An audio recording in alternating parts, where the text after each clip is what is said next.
Setelah ini, mari kita ikuti bersama pemaparan dari Mr. Koheng dari The South System Singapura, di mana sebagai perwakilan dari perusahaan pengembang SOLIDWORKS yang akan memaparkan mengenai transformasi teknologi.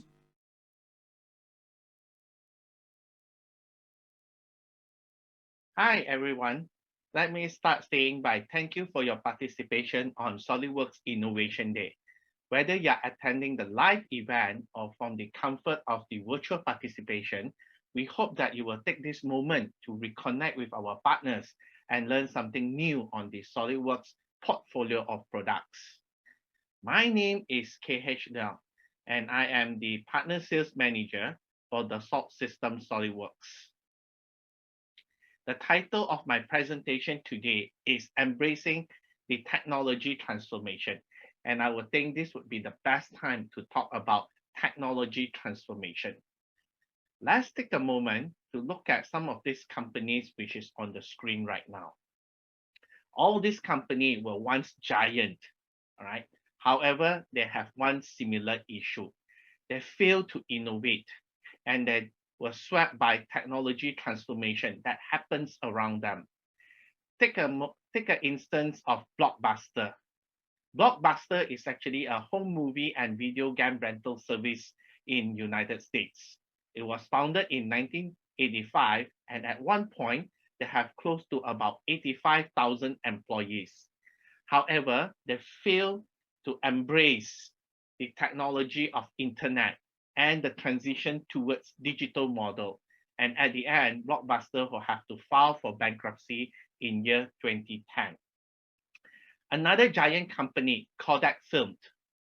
Kodak Film actually has many opportunities to move their companies into the right direction.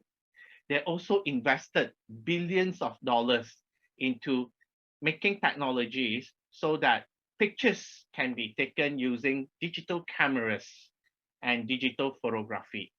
However, they failed to launch the digital camera into the market, worrying that you will cannibalizing the existing film businesses.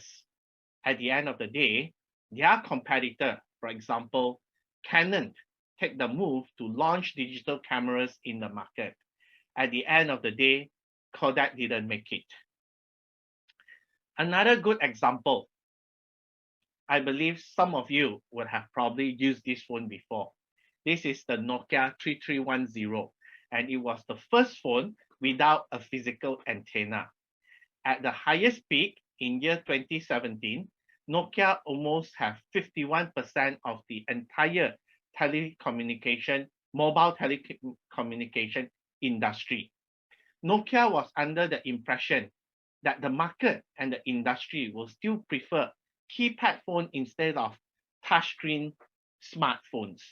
Nokia didn't go into developing software, and Nokia did not anticipate a smartphone can work beyond just making phone calls, but going into taking pictures and listening to music at the same time. Their competitor, Apple, overtook them. And at one point, the Nokia CEO was quoted saying, "We didn't do anything wrong, but somehow we lost." And this is a good classic example. Many industries were thought that by staying as business as usual, they will thrive in the market. However, little that they know, their competitor is slowly eating it up.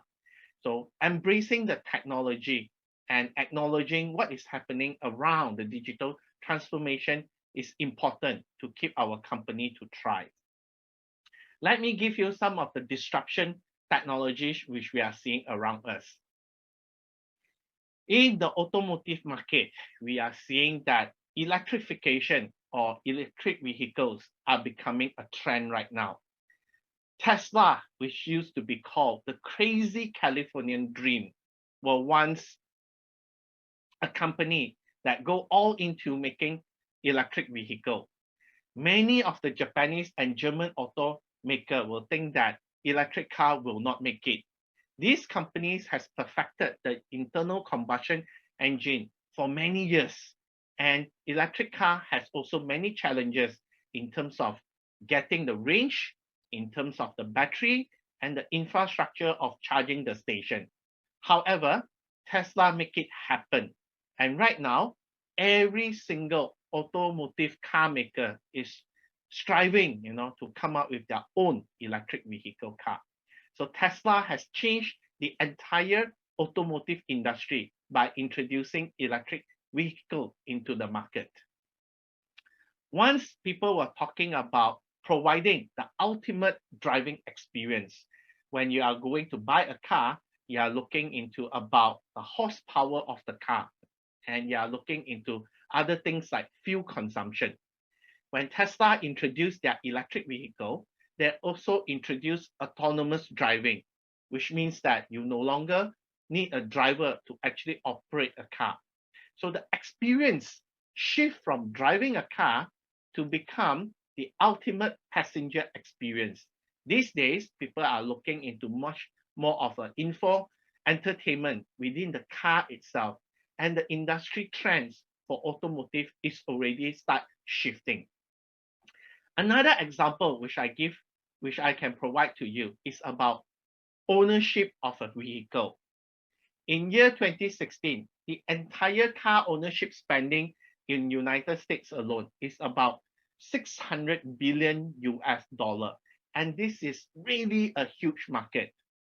But the newer generation, the millennials, they are start shifting from buying a car into renting a car. They no longer believe that, they have to pay all the taxes. They have to worry about the maintenance of the car anymore. And again, the transportation industry has shifted to become a service. You no longer need to actually own a car. You can get a car as and when you require it. And this is the new trend that, in Europe, a lot of millennials, a lot of new generations are going into. With transportation as the service, car makers have to actually come up with more attractive vehicles to attract the clients. Now, the past 2.5 years has been a big nightmare for everybody. Nobody will anticipate that COVID has basically halted the entire world. And with COVID, we learned that the entire supply chain around the world is disrupted. The world come to a stop, and all the manufacturing industry players have to think about how to work, with remote places, and they will have to understand about remote working and distributed team. And with COVID, it actually accelerated collaboration effort. Right now, people will have to think about how they can actually work together as a team, whether they are in the office, outside of the office, or even in a wider distributed team. And one of the things, that COVID brought us is the cloud platform. Many have gone into things like virtual meetings, using the cloud to basically share the data. Instead of putting the data into their computer, they are right now trusting the cloud. And the cloud also have many benefits. An example is that they have infinite computing power that actually allow us to do more things compared to our regular desktop computer. Now, with all these different trends, some of the things which we can learn from all these different trends which is happening is that there are many transformations which is happening around us. And I would just want to summarize it over here. First of all, whether you like it or not, the cloud platform would be a new platform for everybody to collaborate and to work together. It is here to stay, and many technology will be developing out of the cloud. The industry is shifting from ownership to become subscription, whether it is transportation or something which is close to us. Software as a service, the SaaS model, will become a popular model moving forward. With the SaaS model, you will be using your operating expenditure instead of your capital expenditure, and you will have lower upfront investment when you are going into renting a software. The world requires everybody to collaborate, and you can see that collaborate anywhere or working with anybody from anywhere using different type of platform will be a new way of working. So these are the new trends which we are seeing and the new transformation which is happening all around us. The cloud platform, the software as a service, and the ability to collaborate anywhere. Now, in summary, what I would like to share with everyone is that disruption technology is happening every day. Like it or not, the manufacturing industry has changed in the past 5 years. It has changed tremendously. And this change is going to happen more and more frequent. So instead of us restricting the change, we should allow ourselves to embrace this new change. We should learn about all this disruption and what is coming. How should we react? Well, in an organization, perhaps the best way is to explore all this technology by forming a small R&D team. Instead of totally restricting all this technology, I believe that all the manufacturing industry players should start embracing this technology and form a smaller team and learn about how they can actually benefit from this technology. So with this, I hope that you will continue to enjoy the rest of the session. There are a lot more presentation after me, and have a good day. Thank you very much.